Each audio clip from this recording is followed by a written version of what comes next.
1900-luvun alussa Seinäjoen keskusta oli nykyistä enemmän Nykoolinmäen suunnalla ja Kalevan navetta aivan sen puuron silmässä.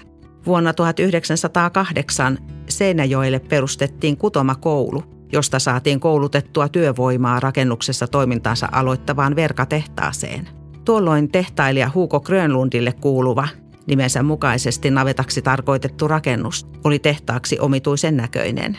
Tiiliseinien sisällä avautuva 70 metriä pitkä ja reilut 20 metriä leveä tehdassali oli sangen juhlallinen tila. Verkatehdas käytti hyväkseen aikansa moderneinta tekniikkaa. Kaikki koneet ja valaistus toimivat 11 sähkömoottorin avulla. Katsokaa, miten avara ja ilmava tehdassali on. Työhaastattelussa kuulin, että täällä on käytössä kaikkein uusimmat keksinnöt. Salista löytyy 2 villalankaa valmistavaa rukkikonetta. Ja sitten koneet kutovat hetkessä kestäviä huopia ja laadukkaita miesten ja naisten pukukankaita. Työntekijöitäkin on monta kymmentä. Vuonna 1912 Hugo Grönlund myi tehtaansa sitä varten muodostetulle Oy Seinäjoen verkatehdas AB:lle. Tuona aikana tehtaassa oli yli 1600 rukkia ja työväkeä reilut 50 henkeä. Tehtaan tarkoituksena oli laajentaa toimintaansa ja tätä ajatellen rakennus korotettiin 2-kerroksiseksi.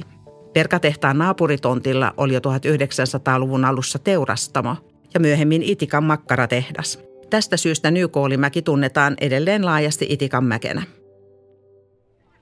Täällä vastaanotetaan maalaisilta lumppua ja villaa ja vaihdetaan ne sitten langoiksi tai kankaiksi. Asiamiehet ne tänne toimittavat. Sen lisäksi valmistetaan vilttejä vankiloille. Kuulinkin tästä hauskan tarinan. Tehtaanjohtaja oli saanut kirjeen Hämeenlinnan vankilan johtajalta. Herra vankilan johtajalta oli lasku kadonnut kapinallisten otettua hänet vangiksi. No, tälle vankilan johtajalle oli lähetetty uusi lasku ja maksu saatiin lopulta perille. Vuonna 1919 tehtaan osti Pohjanmaan verkatehdas Oy ja tehtailija Hugo Grönlund jäi pois toiminnasta. 1920-luvulla tehtaassa paiskittiin töitä 3 vuorossa ja paikassa työskenteli kaiken kaikkiaan 135 työntekijää. Asuntopulan vuoksi työntekijöille rakennettiin 3 erillistä asuinrakennusta. Naisille varattua asuintaloa kutsuttiin Natulaksi.